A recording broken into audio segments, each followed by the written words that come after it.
थांनाय इउपिपिएल सरकाराव जेबो मोननो हायाखैमोन लामा सामा दा जोंनि हाग्रामा सार फैनाय लोगो लोगो हाग्रामा सारनि सरकार फैनाय लोगो लोगो जोङो लामाबो मोननो हाबाय ओमफ्राय जोङो गासिबो जिनिसखौनो जों मोनफुंनो हाबाय बेनि थाखायनो जोङो हाग्रामा सारखौ जोङो रोजा रोजा साबायखर होयो आरो जोंनि प्रकाश सारखौबो जोङो रोजा रोजा साबायखर होयो।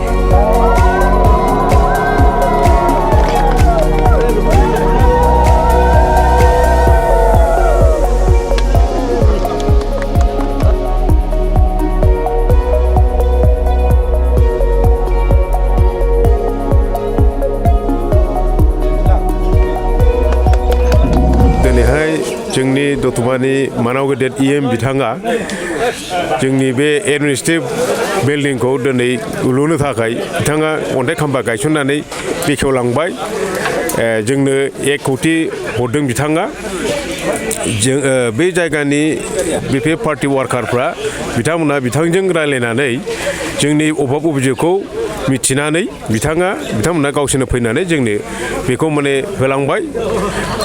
दिनै रबिबारावसो लानायनि खार'ना जोंहा दा मेट्रिक परिखा आरो हायार सेकेन्डारि परिखा जागासिनो दं बेखायनो दिनै रबिबारावहाय जोङो बे हाबाफारिखौ लानो बाध्य जादों आरो दा जों बिराद गोजोननाय मोन्दों स्कुल कमिटिनिफ्राय जों फोरोंगिरि स्टाफनिफ्राय आरो फरायसाफ्राबो बिराद गोजोननाय मोन्दों। इयुनाव बिथाङा जोंनो खोथा होबावदों जोंनि माखासे अभाब अभियोगखौ आरो हानायखिनिखौ सुंबावगोन होननानै मिजिंथिदों आरो जोङो बेखौ मिजिंथिनानै थाबाय। गोजोन्थों।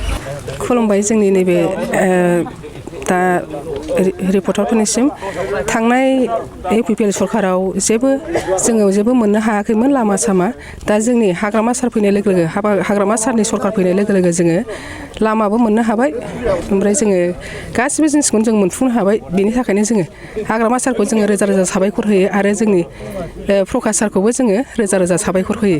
जोंहा हाग्रामा सारा जेरै गाव खोथा होदों बेबायदिनो सारा मावो बेनि थाखायनो जोङो हाग्रामा सार आरो जोंनि प्रकाश सारमोनखौ जोङो रोजा रोजा साबायखर होनो सानो।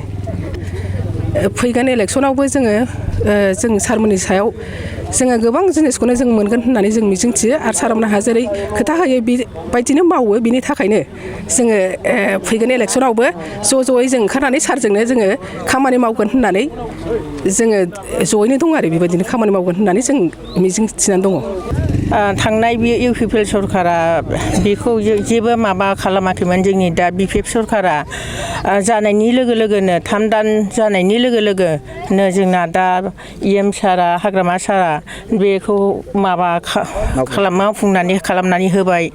दा इउपिपिएलनि सरकारनि दिनावथ' बेबादि होनायानो गैयामोन बिसोरो खालि बुंदोंल' खुगाल' बुंदों खिन्थु खामानिखौ मावाखैमोन। जोंनि BPF सरकारा दा 3 दान जानायनि लोगो लोगोनो बेखौ मावबाय आरो EM साराबो प्रकाश सारा दा बेखौ होनायनि थाखाय जों जोबोद साबायखर बावबाय गामिनि जानानै आं बेखौनो सारनिसिम साबायखर बावबाय।